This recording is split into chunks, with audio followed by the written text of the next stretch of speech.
사랑하는 성도 여러분, 한 주 동안 잘 지내셨습니까? 네, 지난 한 주 굉장히 아마 바쁘셨을 것 같아요. 어린이날도 있고 또한 어버이날도 있었기 때문입니다. 저도 개인적으로 바빴습니다.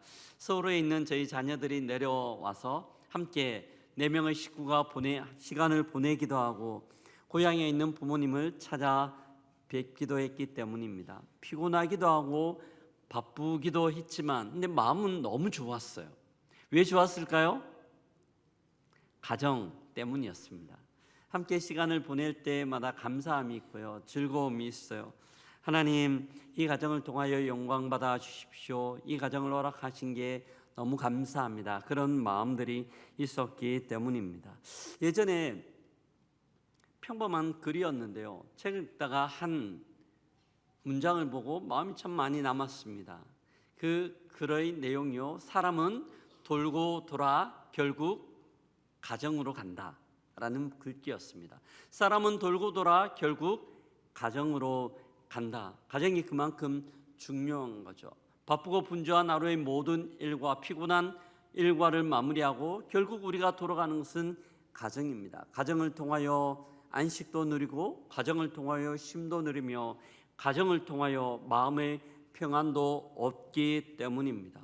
사람들은 결혼할 때 이런 가정을 다 꿈꾸며 결혼을 해요. 근데 지내다가 보면 처음 꿈꿨던 그런 꿈들은 많이 퇴색되기도 하고 많이 옅어지기도 합니다. 우리가 꿈꿨던 가정의 모습인가라는 생각이 들 때가 있죠. 제가 여러분한테 한번 물어볼까요? 그 가정의 중심이 부부잖아요. 여러분은 지금 생활하시는데 부부 생활은 어떻습니까? 여러분들의 부부 생활은 어떻습니까? 이거 좀 진부한 질문인데요.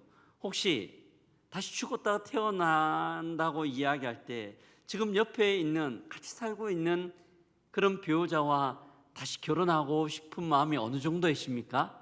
대답하시면 안 됩니다. 대답하시면 큰일 납니다. 어느 정도이신가요?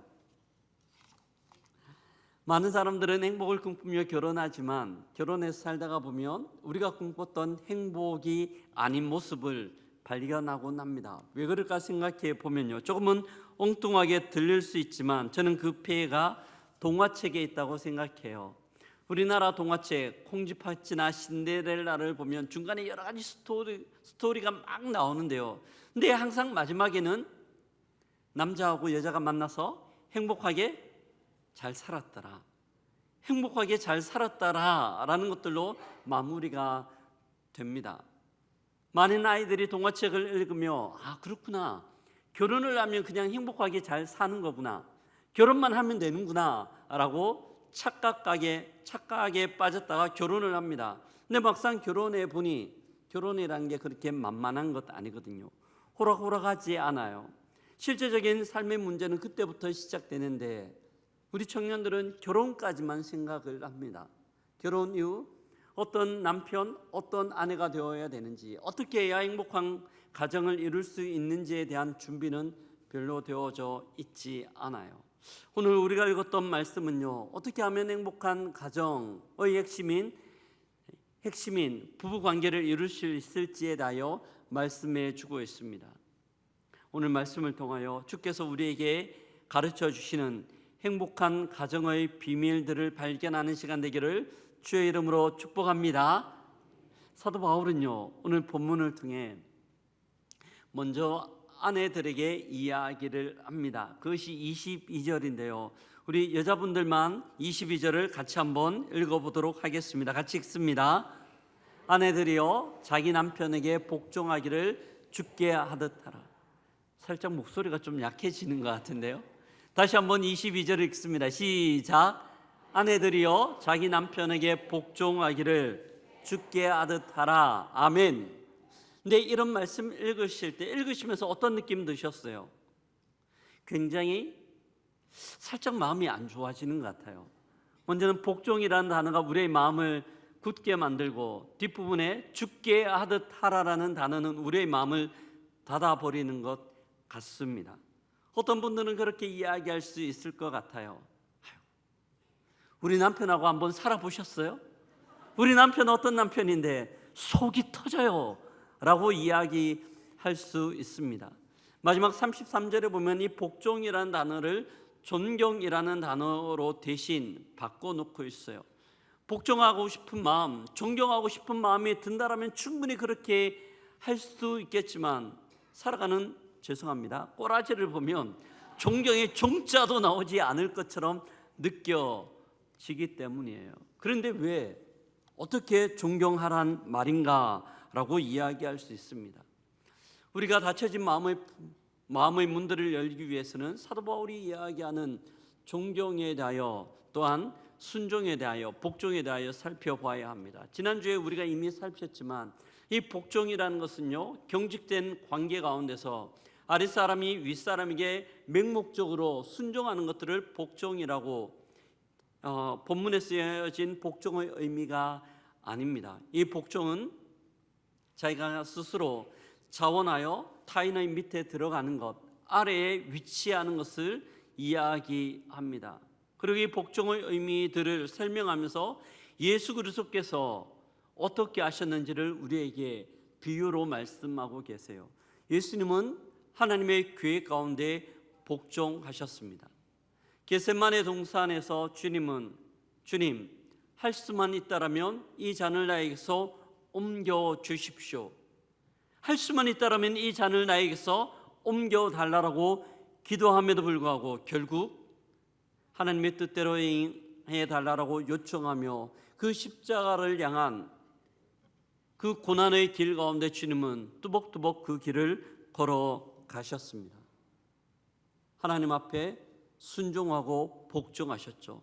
예수 그리스도의 이 복종을 통하여 생명의 역사들이 나타난 줄 믿습니다. 아내들의 복종도 마찬가지예요. 아내들 복종하는 것이 쉽다는 걸 이야기하는 것 아닙니다. 하지만 설령 어렵지만 그 복종을 통하여 가정에 생명의 은혜가 나타나고 가정이 하나님의 예배하는 처소가 될 수 있기 때문입니다. 남편 가운데 복종하고 싶은 마음들, 그런 모습들이 있기 때문에 우리가 복종하는 것이 아니라 주님을 신뢰하는 마음, 하나님께서 그 남편을 권위자로 세우셨기에 주께 순종하는 마음으로 우리 또한 복종할 수 있는 거죠. 그럴 때 하나님의 역사가 나타납니다. 저는 이걸 잘 보여주는 것이요, 다윗에게 있었던 두 아내의 모습이 아닐까 생각하는데요. 열왕기상 26장에 보면 지혜로운 여인 아비가일에 대한 이야기가 나옵니다. 그의 남편은 나발이었어요. 나발은 광야에서 아주 많은 양들을 치는 부자였습니다. 그리고 그 광야에는 사울을 피해 도망간 다윗이 살고 있었어요. 군사들을 데리고. 다윗의 군사들의 보호 아래서 나발은 거부였지만 도둑들한테 도둑을 맞지 않고 그렇게 살아갈 수, 그의 재산권을 소유한 채 안전하게 살아갈 수 있었습니다. 어느 날 나발이 그 양떼의 털을 깎는 날이었습니다. 이스라엘 나라에서 양떼의 털을 깎는다는 것은 곧 추수 때를 의미하며 잔치를 하는 날입니다. 많은 음식을 차려놓고 양털을 깎으면서 즐거워하고 있던 때에 다윗이 그의 부하들을 보내요. 종들을 보내어서 그 나발한테 가서 음식들을 좀 얻어오라고 요청을 합니다. 다윗의 명을 받은 부하들이 나발한테 갑니다. 우리 주인이 당신에게 음식을 조금 요청합니다. 조금만 좀 나눠주시면 좋겠습니다 라고 이야기하자, 그냥 많은 음식인데 나눠줄 수 있잖아요. 다윗 때문에 그도 살아가기 때문에. 근데 이 나발이 다윗을 비난하며 조롱하며 요즘 혹자 듣자니 주인에게 도망친 종들이 광야에 있다고 이야기하는데 라고 이야기하며 조롱하며 다윗을 비난합니다. 부하들이 이 이야기를 듣고 곧장 주인에게 다윗에게 가서 이야기합니다. 나발이 이런 이야기를 하던데요. 다윗이 엄청 화가 났어요. 군대를 일으켜서 이 나발을 쓸어버리려고 오려고 합니다. 그때 나발의 아내 아비가일이 지혜로운 여인이죠.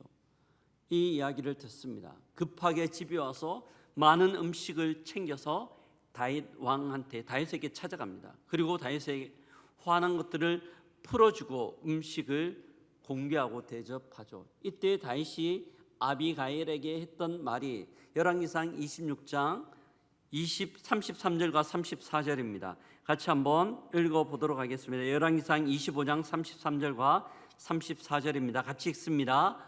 또 지혜를 칭찬할지며 또 내게 복이 있을지로다. 오늘 내가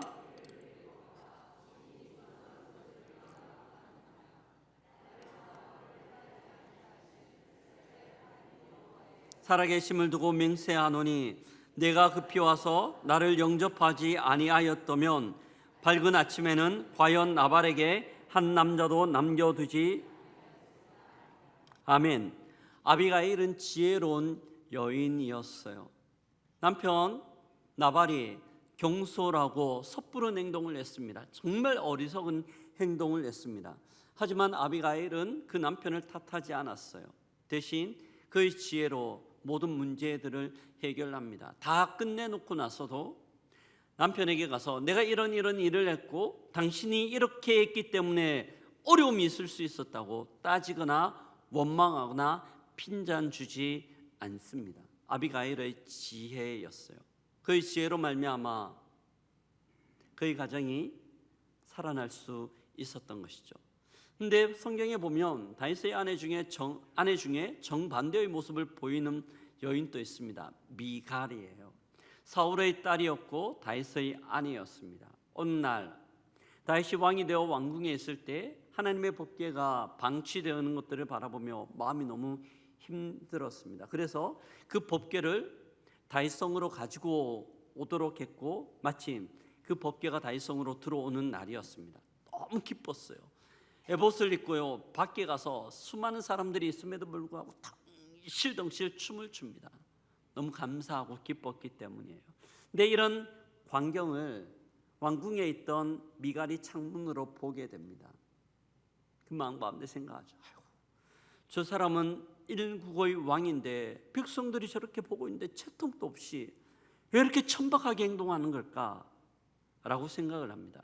근데 이게 생각으로만 멈추면 괜찮은데 다윗을 만났을 때 사람들이 있는 자리에서 이렇게 이야기를 합니다.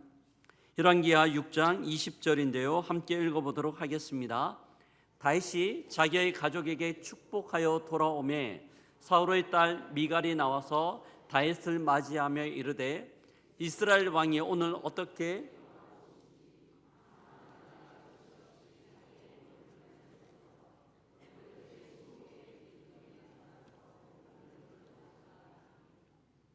남편의 모습이 못마땅했던 미갈의 비아냥거림 또한 조롱이라고 할 수 있습니다. 우리는 조금 전에 아비가일 지혜로운 여인과 또한 미갈을 살펴보았습니다. 이 두 여인의 모습은요 우리에게 굉장한 통찰을 줍니다. 두 여인이 경험했던 남편의 모습은 동일하게 부족하다고 이야기할 수 있어요. 어떻게 보면 섣부른 행동 또한 조금 신중하지 못한 행동이라고 할 수도 있습니다. 그 모습 가운데 두 여인은 각각 다르게 반응을 해요. 우리가 살아가다가 보면요 이런 남편의 모습을 볼 때가 있습니다. 조금 신중하게 조금 잘 했으면 좋겠는데 그렇게 하지 못할 때 존경스럽지 못할 때가 있어요.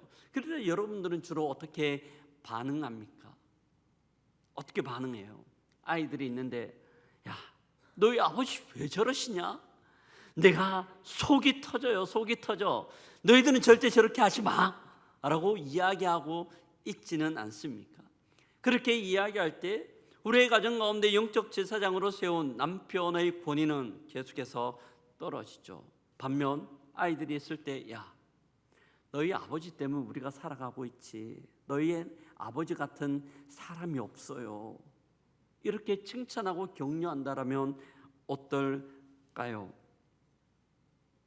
남편이 완벽하거나 나에게 잘해서가 아니라 남편을 세워주신 하나님을 신뢰하기 때문에 우리는 남편을 향하여 순종하고 또한 그에게 우리의 존경을 보이는 겁니다. 쉽지는 않습니다.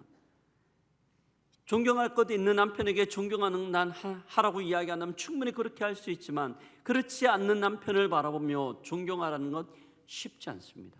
하지만 그 쉽지 않는 행동을 통하여 우리의 가정이 살아나고 우리의 가정이 새롭게 하나님을 예배하는 가정으로 설 수 있는 거죠. 바보 온달과 평강공주라는 책을 아십니까? 온달은 바보였지만 지혜로운 여인 평강을 통하여 그는 한 나라를 구원하는 장수로 거듭날 수 있었습니다. 심리학자 존 가트맨은 결혼을 유지하는 가장 핵심적인 감정으로 존중과 존경을 꼽습니다. 존경은 사랑을 지속시키는 힘이 됩니다. 아내의 존경은 남편에게 힘이 되죠. 남자들은요, 자기를 존중하고 또한 자기를 존경하는 그 한 사람을 위하여 삶을 바치고 인생을 바치고 목숨까지 바칠 수 있습니다. 이게 남자의 특징이에요. 그래서 사도 바울이 우리에게, 아내들에게, 남편에게 순종하고 존경할 것들을 요청하고 있습니다. 우리의 가정에 이러한 은혜가 있기를 주의 이름으로 축복합니다. 아내들의 그 존경과 순종을 통하여 영적 제사장 남편들이 힘을 얻고 가정을 바로 세우는 행복을 함께 누릴 수 있는 가정, 이런 가정 되기를 소망합니다. 여기까지가 바울이 아내들에게 하는 행복한 가정의 모습, 비결이었습니다. 이어서요, 바울은 계속해서 이제 남편들에게 이야기하고 있어요. 그 핵심이 25절인데요. 우리 남자분들만 25절을 같이 한번 읽어보겠습니다.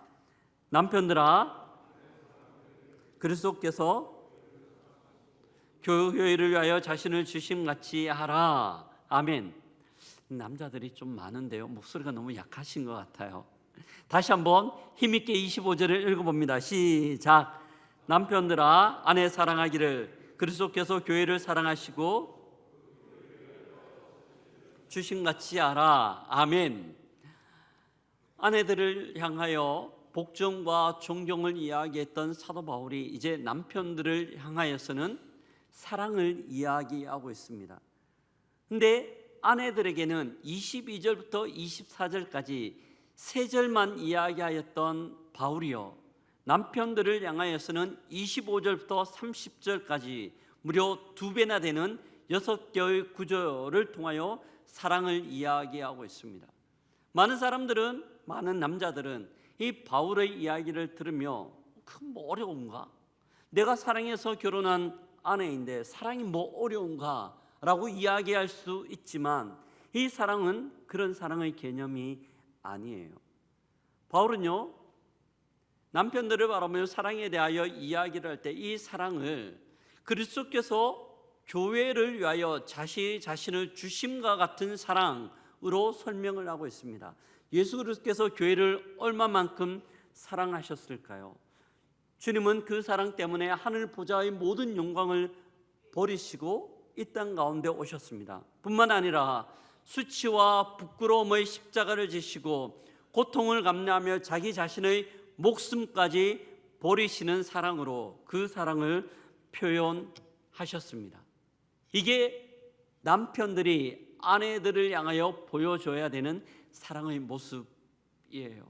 그런데 우리는 이 땅을 살아가며 사랑이라고 이야기할 때 굉장히 곡해된 오염된 사랑을 생각합니다. 많은 사람들은요, 사랑을 이야기할 때 감정의 언어로 생각을 해요. 그래서 내 마음 가운데 그런 사랑의 감정들이 생길 때 어떠하면, 그 사랑이 사랑받을 만하면 사랑하겠다라는 생각들을 가지고 있습니다. 하지만 우리의 감정이 믿을 게 참 못되죠. 우리의 감정은 수시로 바뀌어요. 어느 정도인가 하면요, 사랑하는 아내가 얼마나 사랑스러운가 하면, 죄송합니다, 때려 죽이고 싶을 정도로 사랑스러울 때가 있어요. 사랑의 마음이 없는 거죠. 아내의 모습을 보면 어떨 때는 그 사랑의 감정이 싹 사라질 때가 있어요. 그럼에도 불구하고 주님은 우리에게 사랑하라고 이야기합니다. 만약 우리가 감정으로 사랑한다라면, 사랑해서 결혼했다 하더라도 이 감정이 식어지고, 또한 다른 배우자가 아닌 다른 여인을 바라보며 사랑의 감정이 싹틀 때 새로운 사랑이 나타났어요 라는 말도 안 되는 이야기를 할 때가 있습니다. 주님은 그런 사랑을 우리에게 보여주지 않으셨습니다. 주의 사랑은요, 그러함에도 불구하고의 사랑이에요.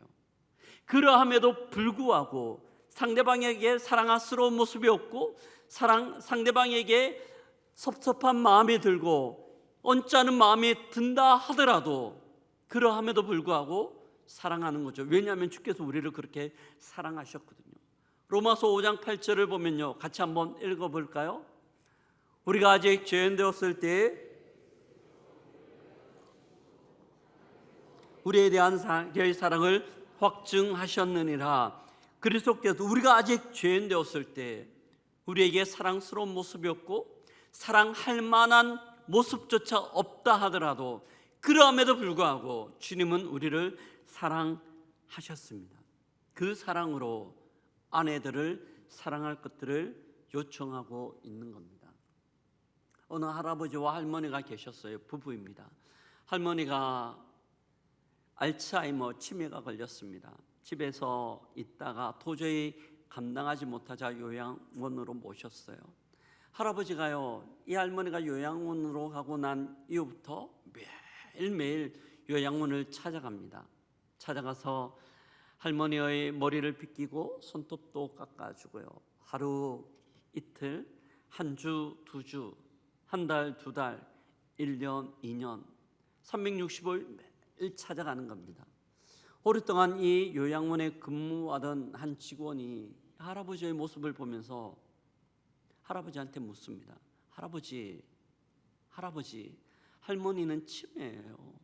할아버지가 찾아오셔도 할아버지가 누구인지, 어떤 존재인지 이름도 모르고 남편이라는 것도 몰라요. 그런데 왜 그렇게 찾아오시는 거예요? 그때 이 할아버지가 빙그레 웃으며 이 직원을 바라보면서 이야기를 합니다. 맞아요. 집사람은 내가 누구인지 알지도 못해요. 내가 이렇게 해주는 것 느끼지도 잘 못할 수도 있어요. 하지만 나는 이 아내가 누구인지 알고 있어요.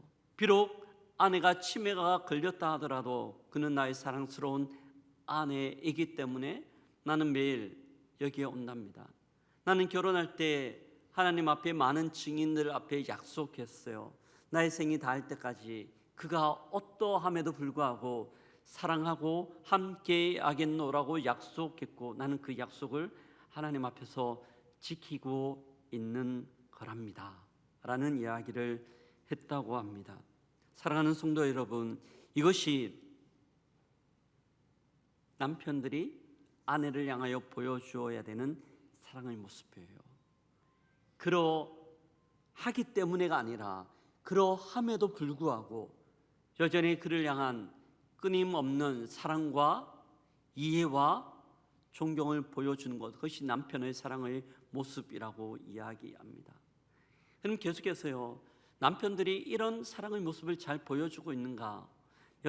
아내의 입장에서는 서운할 때가 있거든요. 왜 서운할까 하면 남편들이 이런 마음들이 없기 때문에 그럴까? 아니에요. 남편들은 대부분 있어요. 있는데 이런 표현들을 잘 못하기 때문이에요. 게리 체프만이 지은 사랑의 5가지 언어를 보면요, 이 사랑의 표현들이 각각 다르거든요. 특별히 여성분들이 원하는 사랑의 언어가 있습니다. 게리 체프만은 그의 책에서 여성들이 말하는 대부분의 사랑의 모습은요, 공감, 인정의 말, 함께 있는 시간 같은 감정적 지지를 받을 때 사랑한다고 느낀다고 이야기합니다. 여자분들이 아내들이 많이 남편들에게 이야기합니다. 여보, 나 사랑해? 사랑해. 또 조금 지나면 또 물어요. 여보, 나 사랑해? 사랑해. 왜 이렇게 물을까요? 왜 여자들에게 이런 남편들이 사랑을 표현해야 될까요? 사랑해야 될까요? 왜냐하면 여자분들은 대부분 이 사랑의 언어들을 통하여, 사랑을 통하여 자기의 존재를 확인하기 때문이에요.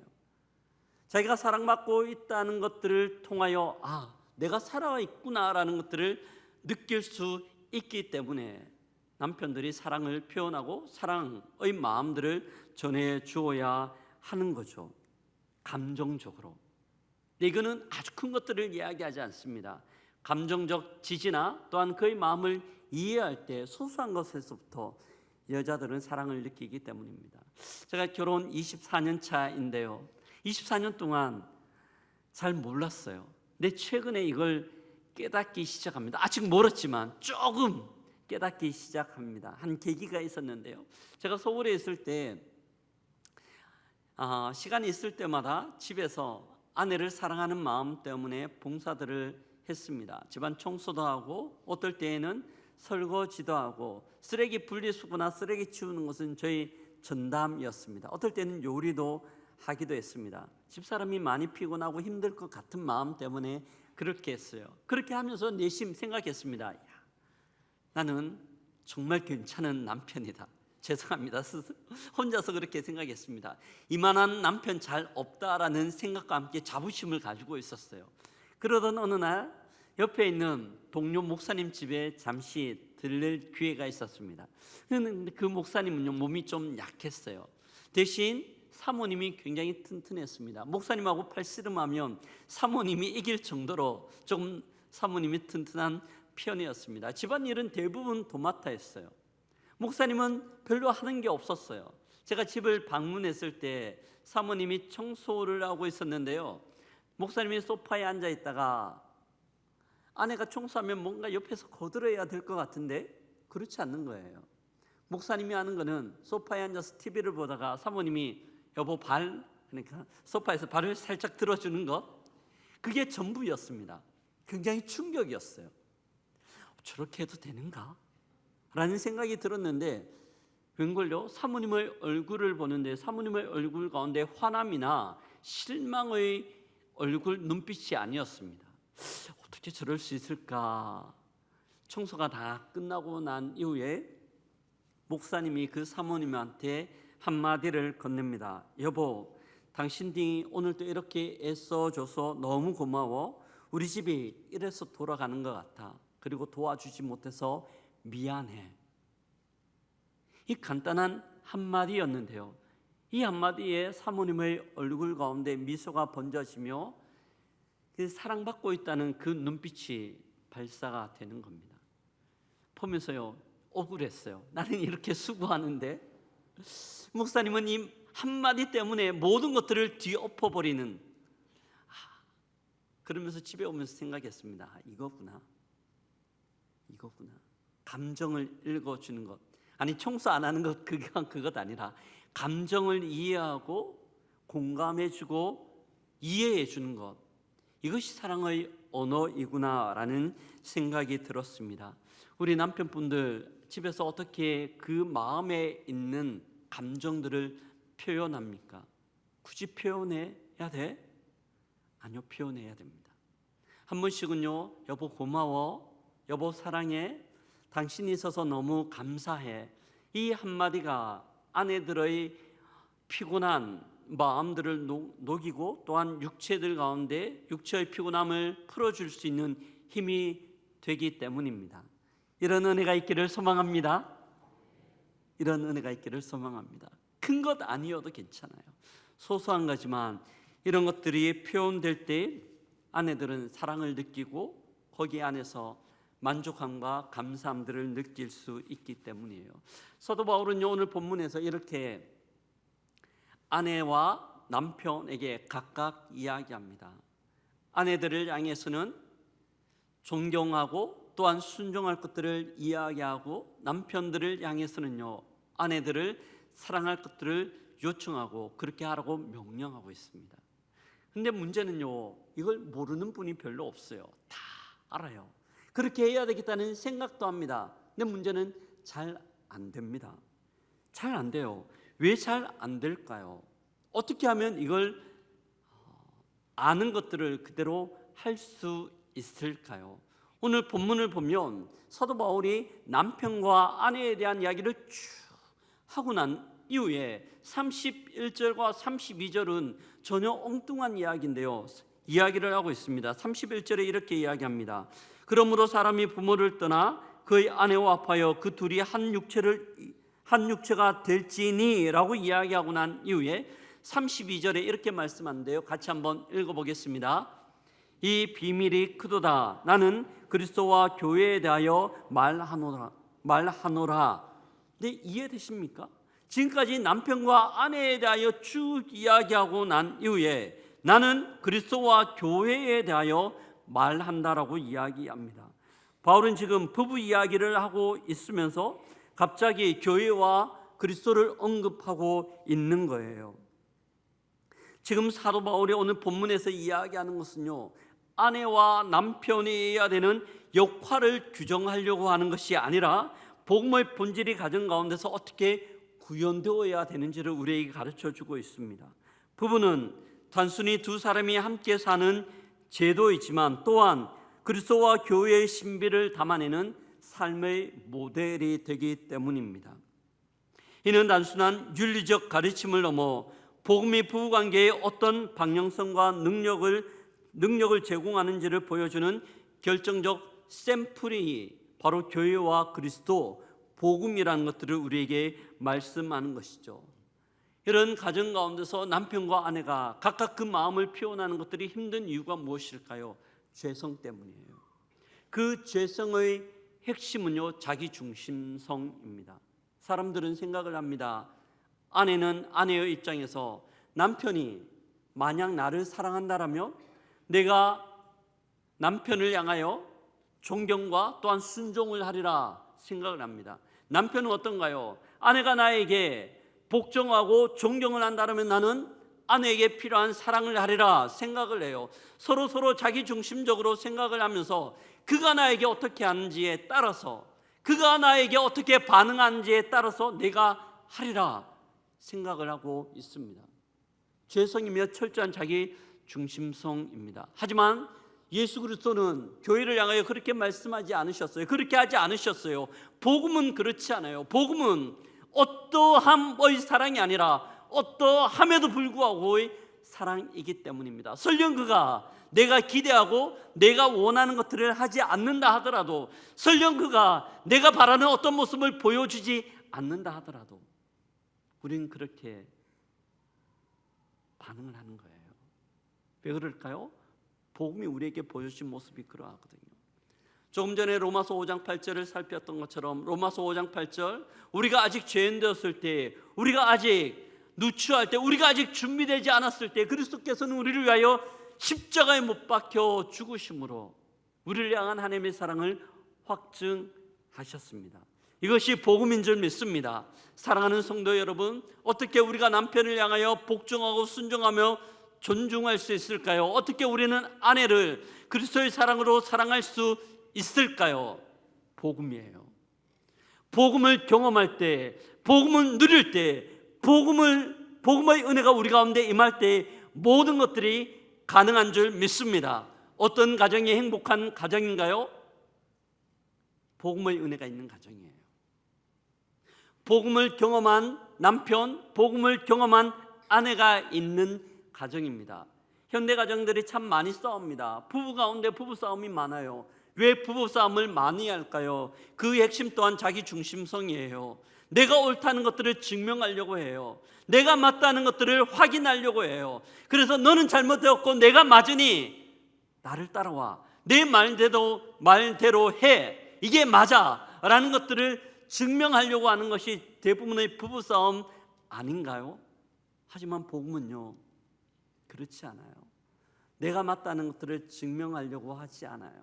저도 괜찮아요. 부부싸움을 할 때 누가 먼저 사과를 해야 할까요? 누가 먼저 사과를 합니까? 남편이 먼저 해야 됩니까? 아내가 먼저 해야 됩니까? 잘못한 사람이 먼저 사과해야 됩니까? 그럴 수 있어요. 하지만 복음을 경험한 사람이 사과를 하는 겁니다. 우리 집에서 누가 먼저 사과를 할까요? 복음을 먼저 경험한 사람이 사과를 합니다. 복음이에요. 가정을 세울 수 있는 비결이죠. 정말 행복하게 살고 있는 부부가 있었습니다. 아주 오랫동안 큰 다툼 없이 너무나 행복한 모습이었고, 옆에서 오랫동안 지켜보던 친구가 부러웠어요. 그래서 그 남편에게 묻습니다. 자네들은 어떻게 이렇게 오랜 시간 동안 행복하게 서로를 아껴주며 살아갈 수 있어? 비결이 뭐야? 라고 묻자 남편이 그 친구의 눈을 바라보며 이야기합니다. 여보게, 우리는 날마다 저 주는 연습들을 한다네. 우리는 날마다 져주는 연습들을 한다네 라는 이야기를 하였습니다. 이게 복음이에요.